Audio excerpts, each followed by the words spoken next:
Hi, welcome to my channel Kovai cooking. இன்றைக்கி நம்ம என்ன பார்க்க போகிறோன்னா விநாயகர் சதுர்த்தி ஸ்பெஷல் மோதகம். அது எப்படி பண்ணுறதுன்னு பார்ப்போமா? ரொம்ப சாஃப்டான, ரொம்ப ஸ்வீட்டாக எப்படி பண்ணுறதுன்னு பார்ப்போமா?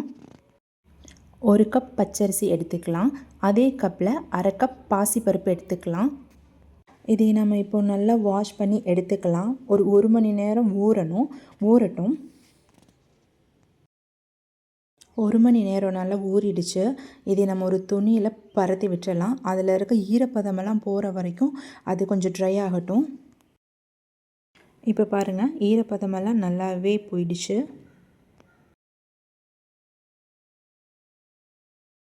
இதை எல்லாத்தையும் இப்போ நம்ம ஒரு வானிலையில் போட்டு ட்ரை பண்ணிக்கலாம். அடி பிடிக்காமல் சிம்மில் வச்சு அதோட ஸ்மெல் வர வரைக்கும் ட்ரை ரோஸ்ட் பண்ணிக்கலாம். இந்த அளவுக்கு வறுபடணும். வறுபட்டதுக்கப்புறம் நல்லா ஆற வச்சு ஒரு மிக்ஸி ஜாரில் போட்டுக்கலாம். ரொம்ப ஸ்மூத்தாக அரைக்கக்கூடாது, கொஞ்சம் கொரன்னு அரைச்சி எடுத்துக்கலாம். இந்த பதத்துக்கு இருக்கணும். இப்படி நம்ம அரைச்சி எடுத்துக்கலாம். ஒரு அடிகனமான கடாய் வச்சுக்கலாம். 1.5 கிளாஸ் பருப்பும் அரிசியும் சேர்ந்து நம்ம எடுத்துருக்கோம். அதுக்கு 4 கிளாஸ் தண்ணி போதுமானது. தண்ணி நல்லா கொதிக்க ஆரம்பித்த பின்ன நாம் அரைச்சி வச்சுருந்ததை அதில் கொட்டி நம்ம நல்லா கலரிக்கலாம். நல்லா கட்டி இல்லாமல் கலரணும், அடி பிடிக்காமல் கலரணும்.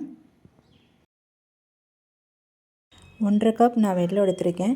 எந்த கப்பில் அரிசியும் பருப்பும் மெஷர் பண்ணணும் அதே கப்பில் தான் வெல்லமும் எடுத்திருக்கேன். நல்லா கட்டி இல்லாமல் கலரி விட்டுக்கலாம்.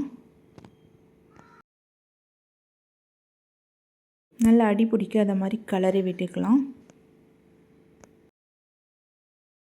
இந்த ஸ்டேஜில் நம்ம துருவி வச்சுருக்க தேங்காயை சேர்த்துக்கலாம்.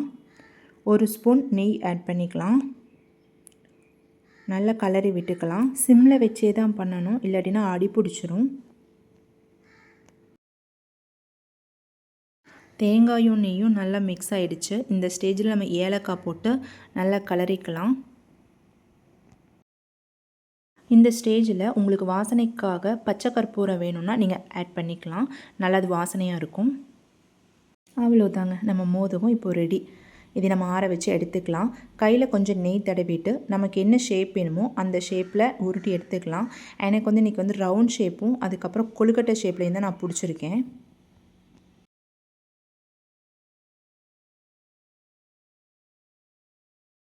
நம்ம பிடிச்சி உருண்டைங்களை இட்லி சட்டியில் வச்சு ஆவி விட்டுறலாம், வேகட்டும்.